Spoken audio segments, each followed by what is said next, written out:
Fun fact, this was intended to be the first official video on my YouTube channel, but after completing the majority of the editing, I got super self-conscious. That's due in part to how I didn't record my narration with a dedicated microphone, so the audio quality is just room audio recorded off of my cell phone. So this video has languished in my drafts folder for quite a while now, but I mean, I put so much effort into this little backdrop that I made, and I have all this footage, so why not put it to use? I feel like I either release this video now or never, so on that note, I'll hand things over to Past Me as I take a look at Wave 1 of Plastic Meatball's retro-style Labyrinth action figures. So as you can see, we have Wave 1 here, which consists of Hoggle, Jareth, and Sarah comes with the worm as an accessory. Now I will note, I am a little bruised. I was putting together an IKEA shelf on the weekend, and what you're seeing is the result of me smacking my hand against the shelf to try and fit it into place. Did not expect the consequences of my own actions to show up so vividly, but we are going to soldier on, because I've been procrastinating making this video, and we're not going to procrastinate anymore. So let's get into reviewing the Plastic Meatball Wave 1 Labyrinth figures. Now, we've had plenty of Jareth before. There were 2 Jareths released by NECA back in the early mid-2000s. Jareth in his entrance outfit, so the outfit that he wears in the beginning of the movie, where he's just surrounded by wind and glitter. And NECA also produced Jareth in his red jacket, which is the outfit that he wears when he gives Hoggle the peach to give to Sarah. That NECA Jareth also came with a Hoggle. It was a 2-pack. So we've had a figure of Hoggle before. And I should mention, NECA also released a 12-inch version of Jareth in his entrance outfit, and that one actually talked. Go back to your room. Play with your toys and your costumes. The other 2 Jareths we've received before are from McFarlane Toys. The first being Jareth in this same outfit. Plastic Meatball is dubbing this the throne room outfit, but this is the outfit that Jareth wears when he's singing Magic Dance. So McFarlane produced the same outfit, and they also produced Jareth in his ballroom outfit. So we've had lots and lots of Jareths. We've had at least 1 release of Hoggle, but this is our first release of a Sarah action figure, so that's pretty exciting. There was a Sarah Funko Pop. Weta has been producing some Labyrinth statues recently, so we've got a few Sarahs from there. But as far as I know, this is the first Sarah action figure. These figures all come in their custom blister packs, and on the back you could see the full line there, and it helpfully tells you the height of these figures, which is 3 3/4 of an inch tall. So they all are a little bit small, but I don't know, I think they're kind of a cute size. Each of these figures also comes with a little ID number on there, 1002, so Sarah is the second in Wave 1, Jareth is the first, and Hoggle is the third figure in Wave 1. So right off the bat, if you are the type to keep these in their packaging, I think you'd probably be pretty satisfied. These are, the quality of the packaging is pretty good. I don't have any complaints. But I'm also not the type to keep my figures in the box, so let's crack open and free these guys from their plastic prison. Whoa, plastic. I'm kind of mixed on whether or not to keep figures in the box these days. I think that primarily... Oh god. One moment. I think that primarily comes from how rare and expensive the original Labyrinth figures are, specifically the NECA ones. I thankfully started collecting the Labyrinth action figures right when they released, so I got my NECA figures for retail price. But one of my Jareth, the red jacket Jareth, his foot actually was all like kind of wonky from the, oh god, this tape is just terrible. But yes, my red jacket Jareth, his foot is a little wonky, and it broke off at the knee, and thankfully was able to kind of glue it back together. But that kind of spooked me into this fear of like, well, what happens, you know, if my figure gets destroyed completely or something happens to it, you know. So I ended up, I bought extras of those NECA action figures, and I'm really glad I did, because the prices are pretty insane right now. So I have both of the NECA action figures. I have them out of box and also in box. Although I don't have a duplicate of the 12-inch talking Jareth. I couldn't justify keeping another one of him around in the box, because I mean he's already huge out of the box. So that's my one regret. I wish that I had gotten myself another giant Jareth. Because yeah, he goes for a little crazy, big crazy price on eBay right now.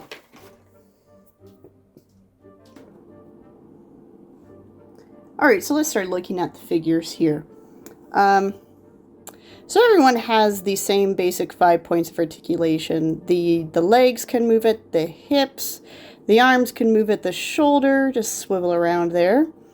And the heads can move at the neck, but as you can see, the movement's pretty restricted with the long hair there. I think Jareth is probably going to have a similar problem. Yeah, Jareth, not too much movement in the neck, but again, Jareth can move at the arms and the hips. And I think Hoggle is going to be... Oh, geez, can Hoggle's neck move?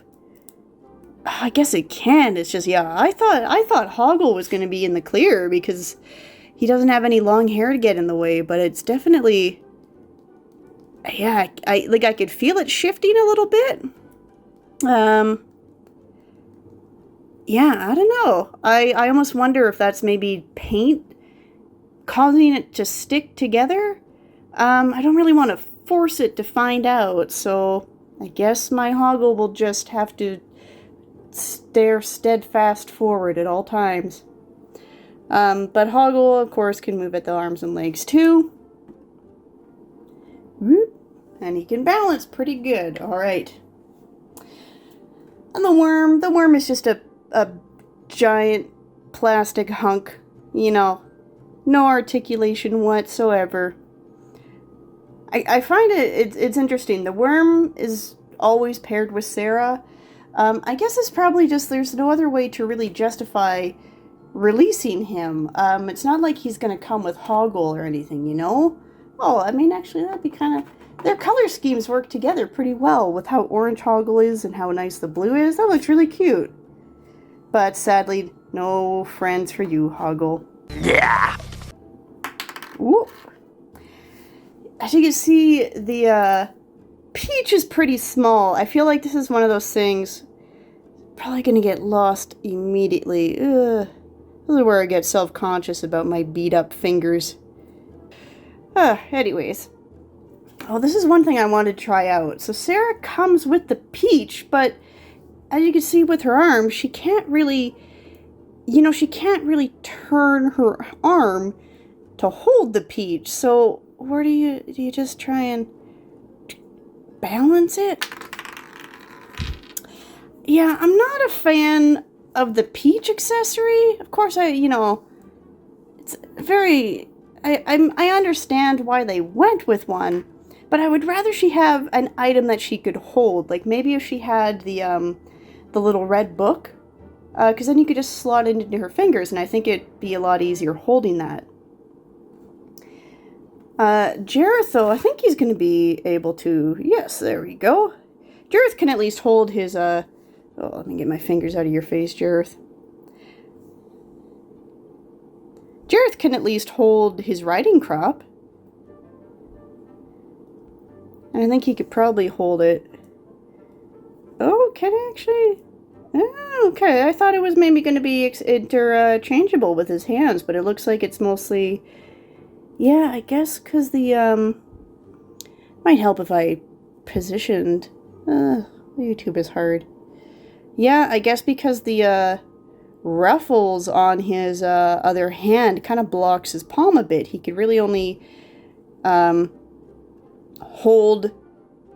He could really only hold the crop in the one hand, so that's good to know.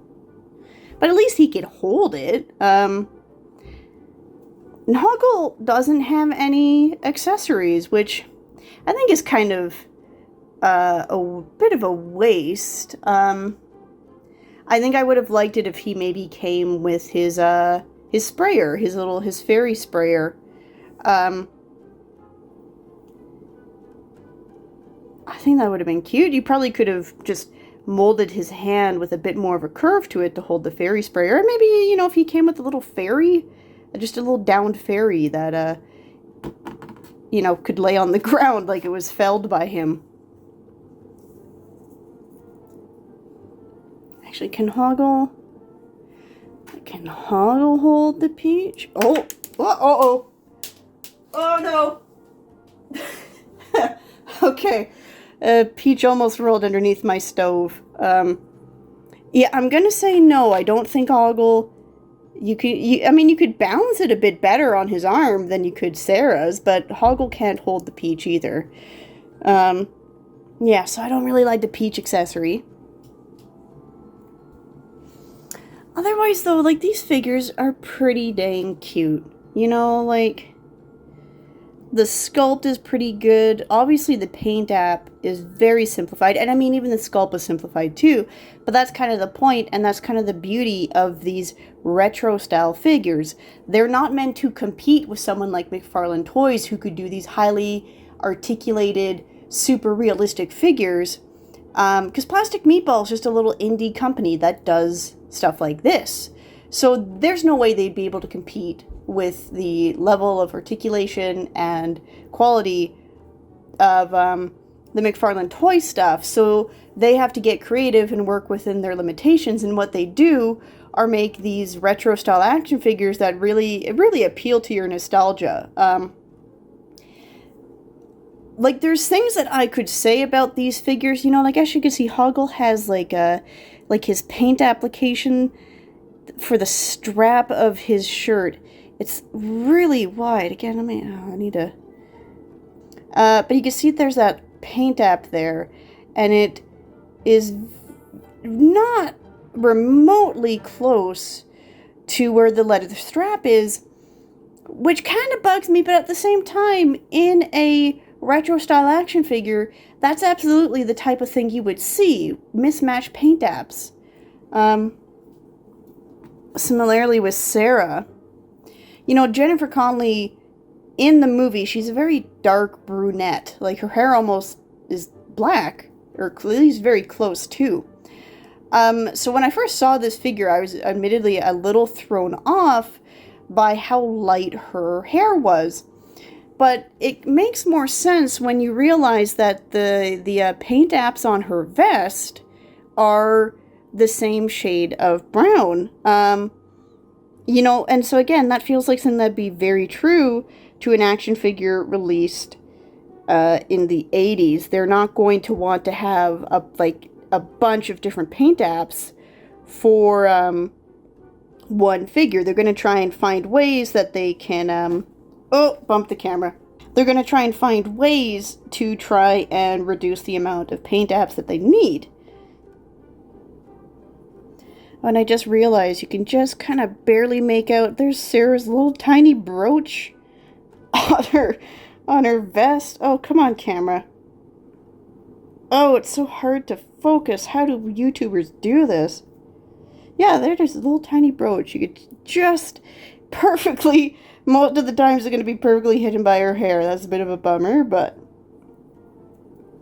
Oh, yeah, her lipstick too. Her lipstick is another thing that I feel like, that threw me off, the bright red lipstick. I mean, as we know, Sarah has an appreciation for bright red lipstick, but I didn't really feel like it fit on the doll until I, again, remembered these are retro-style action figures.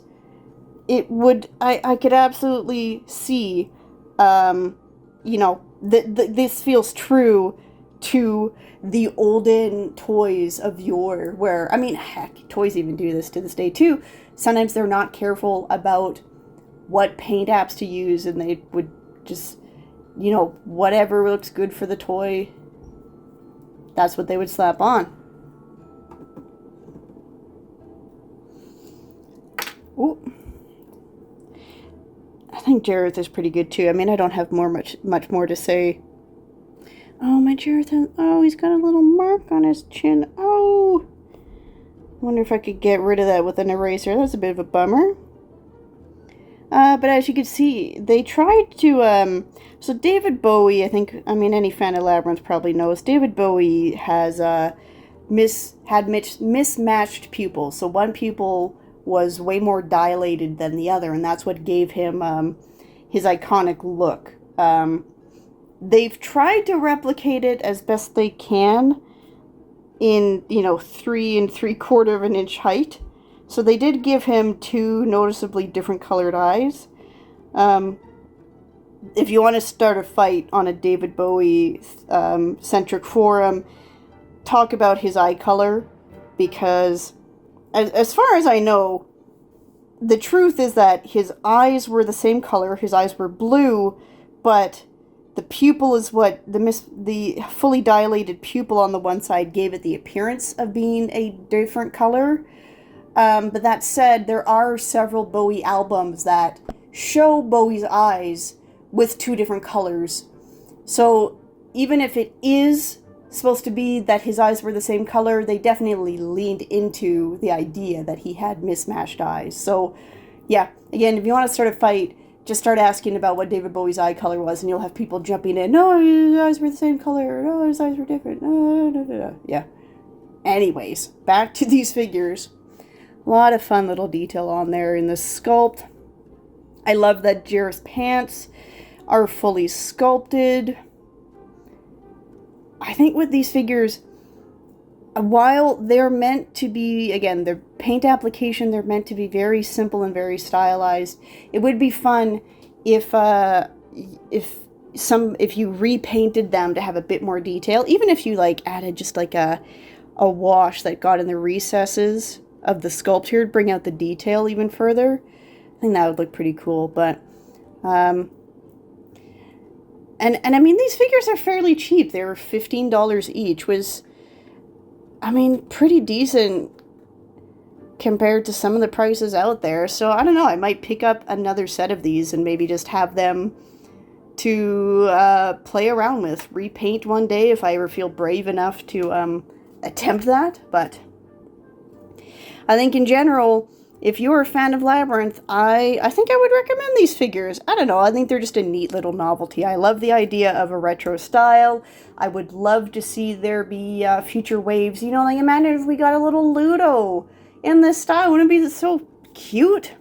What if we got a whole army of little goblins for Jareth? We've never really had a good release of goblins. NECA at one point, they were going to release a bunch of little goblins for their Jareth, for their Labyrinth line, and because the line didn't sell well, those goblins just disappeared into the ether, never to be seen again. So I would love if we finally got a Jareth and his army of goblins.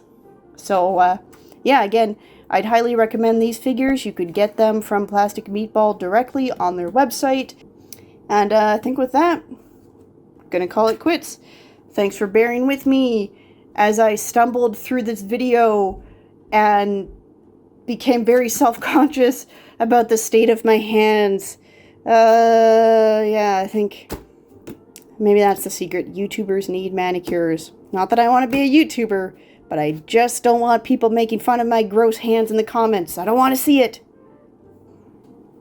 But thanks everybody for tuning in, and bye? Okay, so it's not quite bye-bye time yet.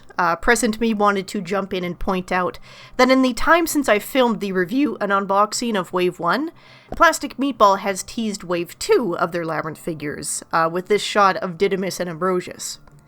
Unfortunately, Plastic Meatball has been a bit quiet on social media as of late, so we haven't had any recent updates on Wave 2. Hopefully that just means that Plastic Meatball is busy focusing on production of future figures. Anyways, thanks to those who watched this video all the way through. Sorry for any awkwardness in the change of format or the difference in audio quality. I would like to do more Labyrinth-related unboxings and reviews in the future, but they would probably take on a different format than this one. If anything, just in the hope that I don't become so self-conscious that I take over a year to release this footage. Did not think it was that long, but yeah, the file names are from 2023. Whoops. I actually tried to re-record the narration of this video at one point, but because I'm so much of a hand talker, I found that I couldn't dub over my original audio, because even though you can't see my mouth, you could tell that what I was saying wasn't lining up with my body language, my gesticulations, so maybe I'll have to invest in a lav mic or something, not sure. With that, I'll end it here for real. Thank you again for watching and tuning in.